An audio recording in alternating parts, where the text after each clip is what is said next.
അതാ 7000 കടന്നിരിക്കുന്നു. 7308 വോട്ട്. 7308 വോട്ടുമായി ആര്യാടൻ ഷൗക്കത്ത് കുതിക്കുന്നു. ആര്യാടൻ ഷൗക്കത്ത് മുന്നിൽ, UDF മുന്നിൽ. 7308 വോട്ടിന്റെ ലീഡാണ് ഇപ്പോൾ ആര്യാടൻ ഷൗക്കത്തിന് UDFനുള്ളത്.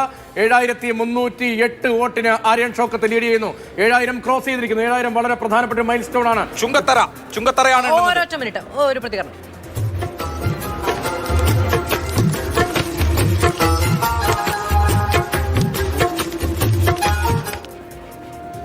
7308 വോട്ടുകൾക്ക് ഇപ്പോൾ ലീഡ് ചെയ്യുന്നു ആര്യാടൻ ഷൗക്കത്ത്.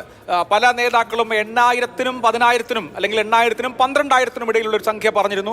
ഏതാണ്ട് ആ ഒരു മട്ടിലാണ് ഇപ്പോൾ കാര്യങ്ങളുടെ പോക്ക്. 15000-ന് മുകളിൽ എന്ന ഒരു സംഖ്യ ഇപ്പോൾ അത് അറ്റൈൻ ചെയ്യാനുള്ള യാതൊരു സാധ്യതയില്ല. കാരണം ഇനി വരാൻ പോകുന്നത് LDFന്റെ ശക്തി കേന്ദ്രങ്ങളാണ്. 15000-ലേക്ക് ലീഡ് നില പോവില്ല.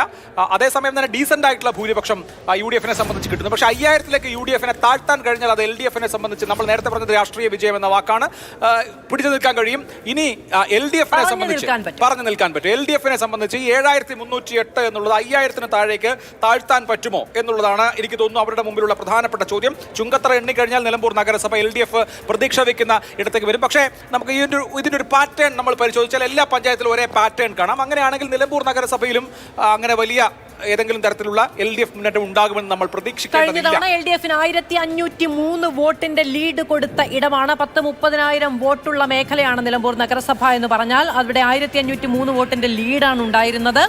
ആധികാരികമായൊരു ലീഡ് അവിടെ സ്വന്തമാക്കാൻ കഴിഞ്ഞു. പക്ഷേ ലീഡ് എടുത്തിരുന്ന പലയിടങ്ങളിൽ, ഇപ്പോൾ പോത്തുകളിൽ 504 വോട്ടിന്റെ ലീഡായിരുന്നു. പക്ഷെ അത് നേരെ 10-600 വോട്ടിന്റെ ലീഡ് UDFന് സമ്മാനിക്കുന്ന ഗതിയാണ് അവിടെ ഉണ്ടായത്. ആ നിലയ്ക്കൊരു അട്ടിമറി ഒരു പക്ഷേ ഉണ്ടായില്ല എങ്കിൽ പോലും നേരിയ തോതിൽ ലീഡ് കുറയ്ക്കാൻ കഴിയുമെന്നുള്ളതാണ് ഈ പാറ്റേൺ വെച്ച് നമുക്ക് നോക്കാൻ പറ്റുന്നത്. അല്ല, നിലമ്പൂർ നഗരസഭ ഇനി എന്ത് കൊടുക്കാറ്റ് വീശാലും LDFനൊപ്പമാണ് എന്ന നിലയെടുക്കുമോ എന്നുള്ളതും നോക്കാം. 10ാം റൗണ്ട് കടന്നപ്പോഴാണ് 10000 വോട്ട് എന്ന പ്രധാനപ്പെട്ട സംഖ്യ PV അൻവർ ക്രോസ് ചെയ്ത് ഇപ്പോൾ 11000 കടന്നിരിക്കുന്നു. 10ാം റൗണ്ടിലാണ് 10000. അതായത് നമ്മൾ നേരത്തെ പറഞ്ഞ പോലെ 1000 എന്നൊരു ആവറേജായി എടുത്താൽ 20000 വോട്ട് വരെ അൻവർ പിടിക്കും എന്നാണ് ഇപ്പോഴത്തെ കണക്കാണ്.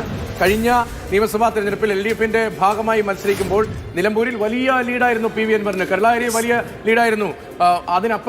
അമരമ്പലത്ത് വലിയ ലീഡായിരുന്നു. അപ്പോൾ ഈ മൂന്നിടത്തെയും LDFന്റെ അന്നത്തെ ലീഡ്, അതിൽ ഒരു വിഹിതം ഇക്കുറി PV അൻവർ പിടിക്കുകയാണെങ്കിൽ 20000 കടന്നു പോകാനുള്ള സാധ്യതയും ഇനിയുമുണ്ട്. നഗരമേഖലയിൽ PV അൻവറിന് കൂടുതൽ വോട്ട് വീഴാനുള്ള